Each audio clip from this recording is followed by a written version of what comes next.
Hey y'all, welcome to VLOGMAS EP7, also known as 20 Days of Shea. Today we're doing a sit down video, just chit chatting, you know, just talking about anything and everything that's on my mind because I really don't know what else to film. I decorated my house for Christmas. I told y'all what I wanted for Christmas. I haven't gone Christmas shopping yet because your girl is in between blessings right now, so I haven't done Christmas shopping. And yeah, we're just trying to be consistent with this. I really don't know what else to film, so let's just talk. I'm literally going to time myself. Let me go ahead and time myself now for this to be a 25-minute video. It was going to be 30, but we're going to make this a 25-minute video because if you know me, well, you probably don't know me. I'm very quiet in person, but when I make videos, I ramble. So I have to let myself know, honey, we can't be editing no hour video in the next 3 hours, okay? We got to edit a 30-minute video. I set my timer for 25 minutes. I'm gonna try to make this video with a little to no cuts. You know, make it like a podcast feel, maybe, if you will. Maybe. But yeah, as you can see, I try to be festive. My pajamas are under the sweater. We're in front of the Christmas tree. Isn't she pretty? I don't know what I did this year, but the tree looks really good this year. Like, I don't know. It's the same ornaments we had for years, but I don't know. It just looks really good. Me and Chrissy, we did that a little bit. We ate down. But anyway, I just want to talk about how I'm not in the Christmas spirit. And it could be due to obvious reasons, you know, losing my mother over a year ago. You know, the holidays are not the same. You know, one could say 2023 was the last best Christmas. Well, was the last good Christmas. So yeah, I'm just not in the spirit this year. And also I think it's because, I don't know, I have like so much other stuff on my brain. I don't want to get into it because I'm not trying to spill my business out on YouTube, but like just worried about like myself and like mental health, career-wise, health-wise, money-wise. It's just a lot of things roaming through my brain, and like, you know, the holidays are just not a priority. So yeah, but I'm trying to make the best of it. I'm trying to be celebratory. I'm trying to be, what's the word I'm looking for? I don't know. I'm trying to be in the Christmas spirit, you know, be grateful for what I have, the family I have, the house I have, the roof over my head, the clothes on my back, the shoes on my feet. That's one thing I've been trying to do these past couple of weeks, these past couple of months. Just be grateful about what I have, even though there's moments where I felt like, damn, like, what am I doing with my life? Where am I going with my life? I miss my old life I had in 2023 or the first half of 2024. It's a lot of things just change, but that's just what comes with life. That's what comes with grief. That's what comes with losing a parent. I'm pretty sure millions of people in the world probably feel the same way. So that's just what comes with it. But yeah, not in the best Christmas spirit mood for this Christmas of 2025, but we're going to push through it. And yeah, 2026, I really have no high, I don't want to say I have high hopes for 2026. I have no expectations for 2026. That's the word I'm looking for. I don't have low expectations. I don't have high expectations for 2026. I just don't have any expectations. I'm just grateful to see another year. We're just going to count our blessings each day, and that's just what I'm going to do. I feel like every new year, especially around January, the first week or two of January, I'm like extremely anxious. There's a clip of me it's on my YouTube channel right now, and I was talking about the Cat Williams interview. That was the beginning of 2024. I was so anxious in the first month of 2024. I wasn't as anxious this year because I've been through so much the last quarter of 2024. I'm like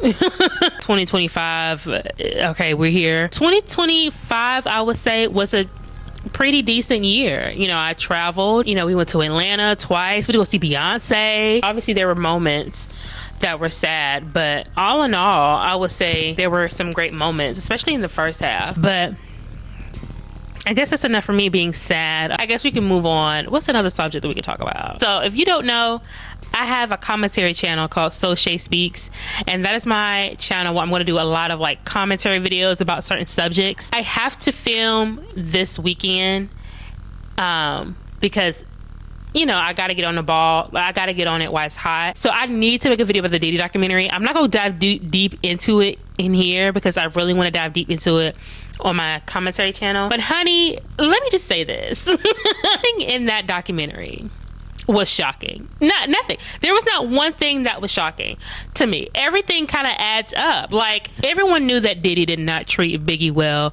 in death. Like, we knew that. I think his mom had came out like a while ago and said like Diddy was doing some weird stuff. So it's like, so no one is surprised that Diddy is trying to act like that was his best friend but was doing weird-ish behind the scenes. Like, no one is surprised by that. I was not surprised by that. I think the only thing that was, I guess, not shocking but like interesting to learn about is that like Biggie paid for his own funeral, which was insane. And then also the whole like Tupac shooting and how Diddy played a part in it. Like, I knew it was like gang affiliated, and I knew like it was like Keefe D and his nephew and things of that nature. Like, I knew that they in their involvement, and I knew essentially the nephew shot him, but I didn't know Diddy's part that played in it. So that was interesting to learn. The overall aspect of Diddy being involved in some way, in some fashion, of Tupac and Biggie's death is not surprising.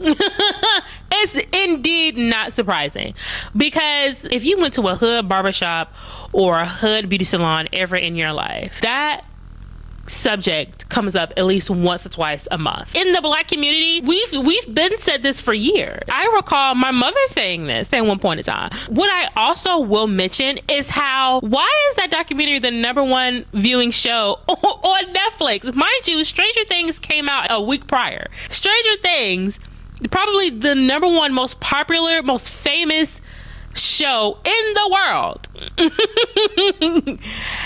was #2, while this Diddy documentary was #1. Like, that's crazy to me. I just knew Stranger Things was going to have that #1 spot for a good year. You know, 50 Cent's hate towards Diddy is somewhat inspiring. The dedication he has to hating Diddy, you know, it's truly remarkable. And it really just makes you think about like fame and like fortune and like just the entertainment industry as a whole. Like, it really makes you think about anything and everything, how dark Hollywood is, and just how dark the music industry, and probably just how dark the entertainment industry is. Like, there's just some powerful people in that arena of all things entertainment that are freaking terrifying. Like, you know, again, I don't want to talk about it too much, but since we're already here, bro, I don't know. People are saying that like P. Diddy is making Suge Knight look like a saint or whatever. Like, I wouldn't go that far.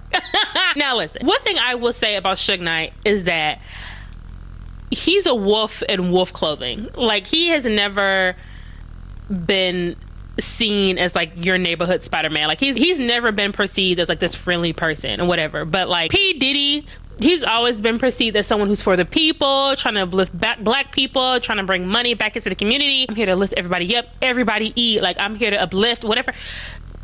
Just for you to be the biggest monster. Those are more scarier. Someone who like comes off as like the nice fun guy that has your back, that's going to uplift you, that's whatever, but really is the biggest snake. That's terrifying. But yeah, like I said, I'm not going to get too much into that documentary, and I'm going to have a whole deep dive. I just want to touch on that briefly because I just finished it yesterday.